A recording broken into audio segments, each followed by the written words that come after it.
आरो बिसोर बुंबावदोंनो माने हाइकमान्ड प्रमद सारानो थिनदों होनबावदोंनो बिसोरो बुनो बाहेरानि मानसिफ्रा सानवारिसो फैदों नालाय सानवारिया सिला लानानै बेरायग्रा मानसिखा बिटिआरनि सीएम प्रमद बर' सारनि दैदेननायाव बा बिथांनि बिथोन बायदियै चेयारमेन बिपुलखौ बिथांनि मानसिफ्रा बा हाइकमान्डनिफ्राय थांनानै बुहैदों नङा होमबा बेसेबां साननो गोनां बाथ्रा बेसेबां सिन्था खालामनो गोनां बाथ्रा दिनै बिटिआरनि सीएम प्रमद बर' सारा शान्ति गोजोन सुक्तिनि गेजेरजों मोजाङै मोजां बर' समाजखौ दैदेनलांनो होननानै बिथाङा इउपिपिएल दोलाव जबदान जानानै दिनै इउपिपिएलनि दैदेनगिरि जानानै बिथाङा सासे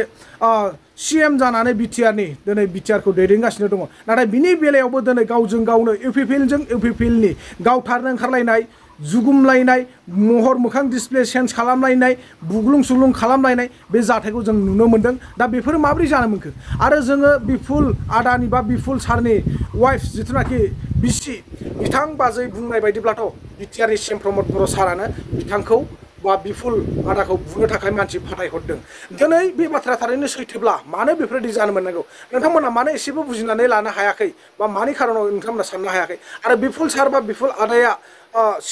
चेयारमेना फोरमायनाय बायदिब्ला दिनै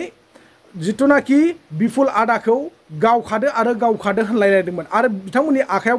थारैनो पिस्तल नुमारदों होननानै बिथांमोना रोखायै ससियेल मिडियानि गेजेरजों फोरमायदों बे बाथ्राया धेमालि नङा बा स्वाभाबिक नङा बे बाथ्राया दिनै जोङो बर' हारिया गावजों गाव बेफोरबायदिनो जोबलांनो हमगासिनो दङ नामा दिनै बेफोरबायदि जायोब्ला जोङो आरो गुबुन हारिखौ माबोरैहाय होबथागोन बा माबोरैहाय जोङो दबथायनो हागोन दिनै जोङो गावजों गावसो बेफोरबायदि हाथियार देखायलायनाय महर मोखां डिसप्ले चेन्ज जालायनाय बुनाय आइसिइउआव थालायलायनाय बुनाय बेबो गावजों गाव मोनसे पलिटिक्स हान्जानिनो सुबुं गुबुन पलिटिक्सनि हान्जा मोनब्ला गुबुन पलिटिक्स हान्जानि सुबुं मोनब्ला बिथांनि जिउआ ओइदिनखालिनो जोबनानै थाङोमोन होननानैसो आं सानो खाफाल मोजां आदा बिपुला दिनै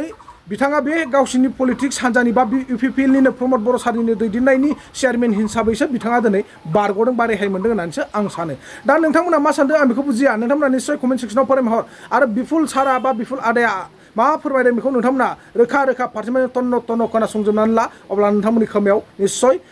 हाबजोबगोन आरो नोंथांमोना गुरै माइन्डजों बा थान्दा माइन्डजों नोंथांमोना रिसार्च खालामनानै नाय थारैनो माबायदि जाथावना आं सानो बेफोरबायदि हाथियार नोंथांमोननि आखायाव दङब्ला नोंथांमोना बेखौ सेपारेटलि लानानै दोननाया मोजां मानोना बे जों बर'जों बर'नि थाखाय नङा मिथिबायना आं साननायाव दै जों बर'जों बर'नि थाखाय नङा हायोब्ला नोंथांमोना गुबुन मानसिनि सिगाङाव दिन्थिलाय गुबुन मानसिखौ बेफोरबायदि हाथियार लानानै थांनानै बुहैलाय दम दं नामा हिम्मत दं नामा गैया मानोना जों दिनै बर'जों बर'सो जोङो मोसा गुबुनजों जों दाउसा होननाय बाथ्राया बेनो आरोखि बेखायनो जोङो सिन्था खालामनांगौ एसे गावखौनो गाव हाथियार दं होननानै गावनि थैखौनो गरम खालामबा जाया थैया बयहाबो मोनसे समाव गरम जायो माब्लाबा समाव जाफ्लाङो बेखौ जों कन्ट्रल होननायाव दोननांगोन कन्ट्रलानो समनिफ्राय देरसिन आरो जोंनि थाखाय बेफोरबायदि गोरोन्थि मोनोब्ला निमांसा जालायनाया बयनिफ्रायबो देरसिन मानोना जों निमांसा होलायनो राबा जों मानसि सुबुं माहारि हिसाबै जोनोम जानायनि बा जोनोम जाना फैनायनि जेबो फायदायानो गैया दिनै गोरोन्थिखौ नोंबो मावगोन आंबो मावगोन बैबो मावगोन सोरबा मावखागोन खनसे खननैया नाथाय बारंबार मावब्लासो जों बिथांखौ रेहाय होनो हाया बा कनसिडार होनो हाया होननाय मोनसे खोथा थायो वार्निं होननाय खोथा थायो वार्निं होनानै दोननांगौ नोंथांमोना आरो गावजों गाव पलिटिक्स मोनसे हान्जानिनो सुबुंबाव गुबुन पलिटिक्सनि मानसि मोनब्लाथ' बे बिथांनि जिउआ ओइदिनखालिनो सेसमोन आरोना नङा होमबा दा आं बेखौसो सानदों दा प्रमद बर' सारखौ आं बेखौनो रिकुवेस्ट खालामनो सानो नोंथाङा बिटिआरखौ एकर्ड खालामनानै लाबोनायनि उनाव दिनै नोंथाङा इउपिपिएल हान्जायाव जबदान जानायनि उनाव नोंथाङा बिटिआरनि सीएम जानानै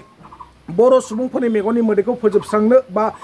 हुगारनानै होनो होननानै नोंथाङा आग बारायदों जेब्ला आवगायदों जेब्ला नोंथाङा गाज्रियाव जिरायदों जेब्ला बर'फोरनि जेंनाफोरखौ फोजोबस्रांगोन होननानै नोंथाङा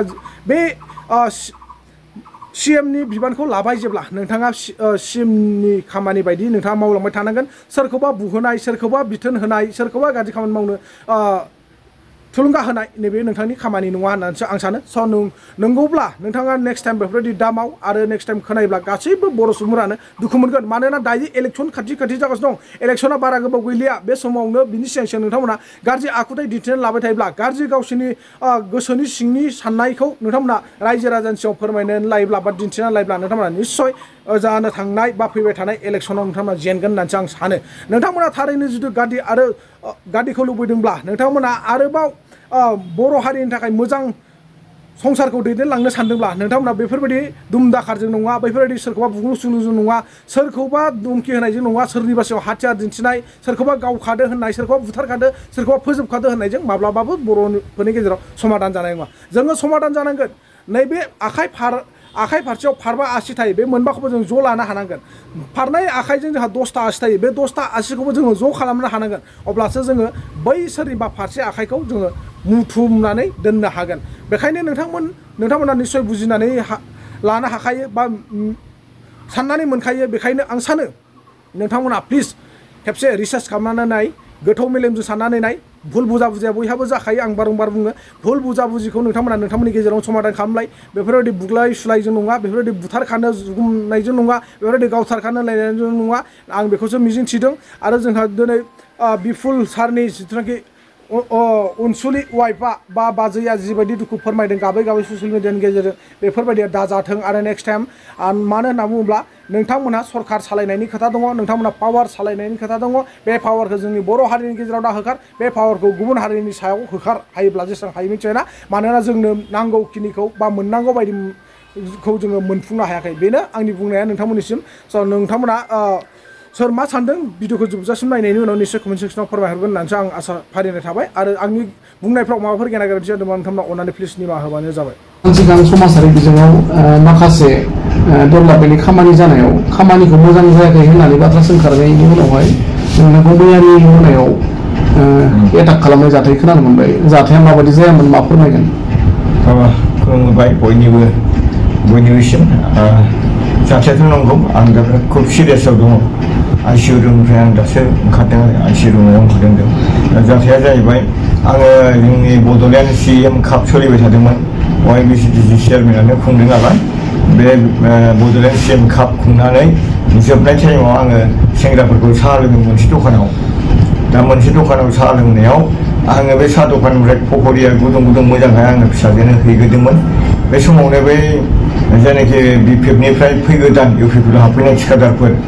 बिथांमोना आंखौ लामायाव जनानै दंखायोमोन आंथ' मिथियाखैमोन आं जेब्ला पकरिखौ फिसाजोनो होनानै फैयो अब्लानो बिसोर आंखौ दाम दुम एटाक खालामनानै आंखौ बुदों आरोखि दा बेखिनि ओमफ्राय दा बुबाय आंखौ बिराद गाज्रि इनजुर खालामबाय आं दा आइसिइउ थाफैनानै दा एसे रिलिफ मोनबाय आं मैयानिफ्राय दा बाथ्राया जाहैबाय खारना जाहैबाय नोंथांमोन सोंनाय हिसाबै खारना एसे आगोल आङो माखासे बे खामानि दामानि गुरुबासा ओनसोलनि डेभेलपमेन्टनि खामानिनि सोमोन्दै आङो भिडिअ होदोंमोन दा भिडिअआवहाय आङो खामानि दुर्निथिनि खोथा बुङाखै जिखुनु खामानि लाबोदों जादों बेसेखिनि जादों बेखौ डिपार्टमेन्टआ नायबानो मोनगोन आरोखि खिन्थु बेवहाय खामानि मावनायाव सोर सोर थिखादारफोर मावदों जेनेबा सुब्राज बसुमतारी आंनिनो बिबथै जायो ओमफ्राय माधब छेत्री बिथांमोना बे गुरुबासायाव जेसेबां खामानि जादों 12ता 15तासो खामानि जादों बिथांमोना मावजोबदों बेखिनिखौ आङो ससियेल मिडियाजों आङो आगारना होदों मानो होनबा रायजो राजाफ्रा बुंबाय थादोंमोन जे बिथांमोनाल' माबोरै खामानि मावो बोरै खामानि मोनो होननानै माखासे UPPनि फुरानानि मानसिफ्रा बोराबनायलाय आङो बे जिनिसखौ स्पष्ट होदों नंमारगौ नंमारा बे माने माधब छेत्री मावनाय आरो सुब्राज मावनाय खामानिखौ आङो भिडिअ आकारै आङो ससियेल मिडियाआव होनाय जादोंमोन आरोखि खिन्थु खामानिया नो दाउट खामानिया मोजां जादों खिन्थु बेसेबां एस्टिमेटआव बेसेबां मावनांगौ जों बेखौ मिथिया मावनाय पइन्टखौ आं खिथादों आरोखि सुब्राज मावनाय माधब मावनाय बेखिनिखौ खिथानायाव बिथांमोना जानो हागौ माने दुखु मोननानै बिसोरो टिम बानायदों आरोखि आं खोनानो मोन्दों बिथांमोना टिम बानायदों 10,000 खरि होनानै बे बुग्राफोर मानसिबो लाबोदों नामा बेखिनिखौ आं माने खोनानो मोन्दों आरोखि दहायसिमाव नोंथांखौ जे एटाक खालामफैबाय मोनायाव बेनि गेजेराव नोंथाङा सिनायो नामा सोरखौबा बिथांमोननिखौ आं सिनायजोबो 6 जनखौ मानसिफ्रा 15 जनसो फैदोंमोन आंनि लांगोनायाव आं बिथांमोनखौ जिरायनो थिनदोंमोन जिरायनो थिननायाव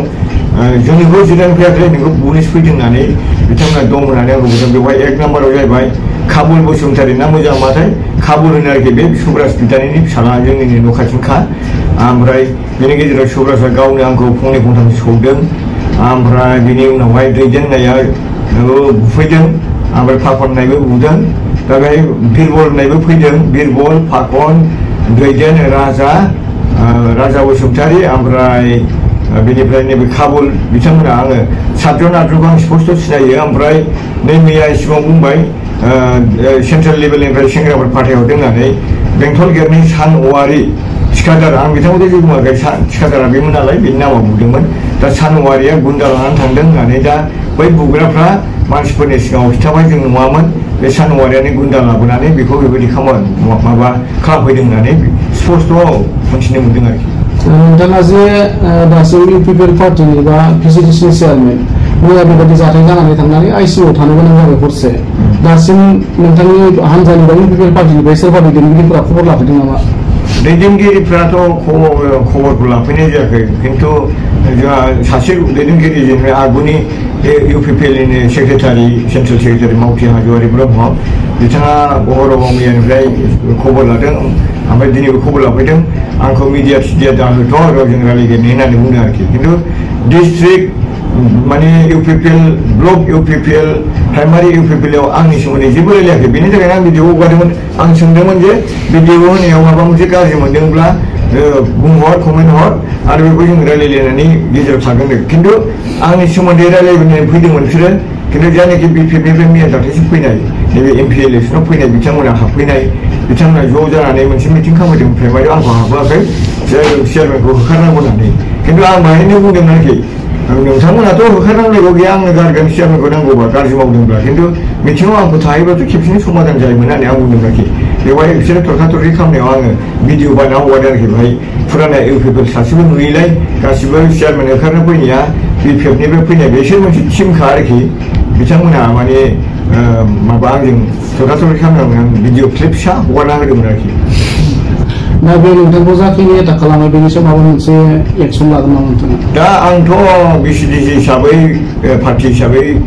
आङो लाइन मथेआव थांगोन एक्सना खिन्थु आंनि व्यक्तिगत एक्सना जाहैबाय बिथांमोना आगोलनिफ्रायनो 4 मास 5 मासल' नङा आजि बोसोरनिफ्रायनो आंनि थाखाय बिसोरो माने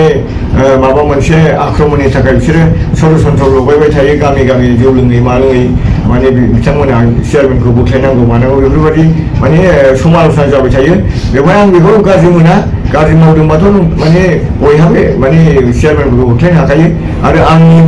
गुरुबासायाव बिथांमोना स्पष्ट मिडिया पार्सन लानानै बबे बिसिडिसिआ इलिगेल जामारदों नामा बिथांमोना बेखौ स्पष्ट होगोरनांगोन बेनि उनाव आङो पार्सनेलि बिथांमोनखौ आं एक्सन लागोन मानो होनना बुङोब्ला आंखौ जिबायदि बुग्लिदों जिबायदि आइसिइउ रुमाव थानांलायनाय जाबाय आरो मान सनमाननि खोथा थाबाय दा आङो बिथांमोनखौ केस होगोन केस होनायाव बिसोरो एटेम्प्ट टु मार्डार आङो मोनसे रोमै मेगन नुलायै आङो गोग्लैसोनानै थानायाव गावखादो माने गावखादो बेखौ गावना फोजोबखादो होननाय दं आरोखि दा बेवहाय बे गारांखौ आङो लकेल गारांखौ दैदेन आरो फाखननि गारां होननाय बायदि खोनादों खिन्थु बाहेरानि मानसिफ्रा सानवारिसो फैदों नालाय सानवारिया सिलाय लानानै बेरायग्रा मानसिखा पिस्तल लानानै गोदोनिफ्राय बे बिदि दादागिरि खालामो दा बे सानवारि जाखो ना सोर जाखो आं मैयासिम नलेज मोननाय गेजेरावहायसो सानवारिबो फैदों होननानै गतिके दैदेनखौ आं आइडिया खालामदोंमोन बे गावदो होननायाव ओमफ्राय दा सानवारि फैदों आरोखि साननि मानसियानो जानो हागौ बेखिनिखौ आं फिल खालामदों आरोखि दा बिनि थाखायनो आङो बिथांमोनखौ जेरैबाबो आङो एरेस्ट खालामनायनि बेबस्थाखौ लागोन आरोखि नैबे दुखुनि समावबो जोबथा मोनसे सोंथि दा नोंथाङा बुंनो थांनाय बायदि जों नुनो मोनो गोजाम इउपिपिएल आरो गोदान इउपिपिएलनि गेजेराव सिङाव माबा मोनसे संघात सोलिगासिनो दङ नामा बेयो निस्सय नोंथाङा मोजां कुइसनखौनो सोंदों संघात सोलिगासिनो दं थारमाने जोंनि गोदोनिफ्रायनो फुराना इउपिपिएलफ्रा सोमला सोमथा लावगा लावगे एखेबारे रानदों रुन्दों जेब्लानाखि प्रमद बर' सारा बा गोविन्द बसुमतारिया राजा लामा जथे होदोंमोन आन्दलन खालामदोंमोन नङा होमबा बे समाव बिराद जोगोनार खुमब्रा खांनानै माइरं खांनानै रायजोफोरखौ आन्दलनकारिखौबो जाहोबोदोंमोन दा बैफोरबायदि पिसिडि आरो डाबल पिनिफ्राय फैनाय जोंनि इउपिपिएलनि जेनाखि सोद्रोमा बिथांमोना दिनैसिम जेबो गरसेबो थाखा रां आरजिनो हायाखै आरो स्किम सुबिदा मोनाखै बेनि थाखायनो सम आलोचना जायो जे गोदान फैनानैसो नै दिनैनो फैयोबा दिनैनो आर'नाइ गानोबा स्किम हरो नङा होमबा माबा मोनसे सुबिदा हरो बेनि थाखायनो बेखौ नुनानै आंनि सिगाङाव बुंबाय थायो चेयारमेन हिसाबै माने जोंनि इउपिपिएलखौ नायसनला फुराना मानसिफोरखौ नायसनला बिदिबा जों इउपिपिएल थाला जोंबोथ' थानानै मालाबा बेबायदि मोनसे खुद्रिखांनाय बाथ्राफोरखौ बिसोरो बिथांमोना आंनि सिगाङाव बुंबाय थायो ओमफ्राय आं बुजायो आरोखि दे थिगैनो जागोन दा लासैनो दा बेबायदि सिङाव बिराद हंगार दङ दिनै आं नोंथांमोननि मिडियानि गेजेरजों बुंफ्लांबाय आं बुंनो गोसो जायाखैमोन नोंथांमोननि कुइसन खालामनायाव दिनै ओंखारबाय जे निस्सय जोंना फुराना इउपिपिएलआ माने गोसोआव बिराद आघात दङ बेनि थाखायनो दिनै गोजाम माने जेनाखि माने गोदान इउपिपिएलफ्रा फैनानै स्किम सेंसन लाख कौटि थाखानि खामानि मावगासिनो दं बेवहाय गोसोआ गोजोननाय गैया आरो गावजों गाव हिंसा हिंसि मेगन सालायनाय खुद्रिलायनाया बारा जाबोदों गामि भितरिया ओनसोलाव बेखिनिखौ आं नोंथांमोननि सिगां स्पष्ट बुंबाय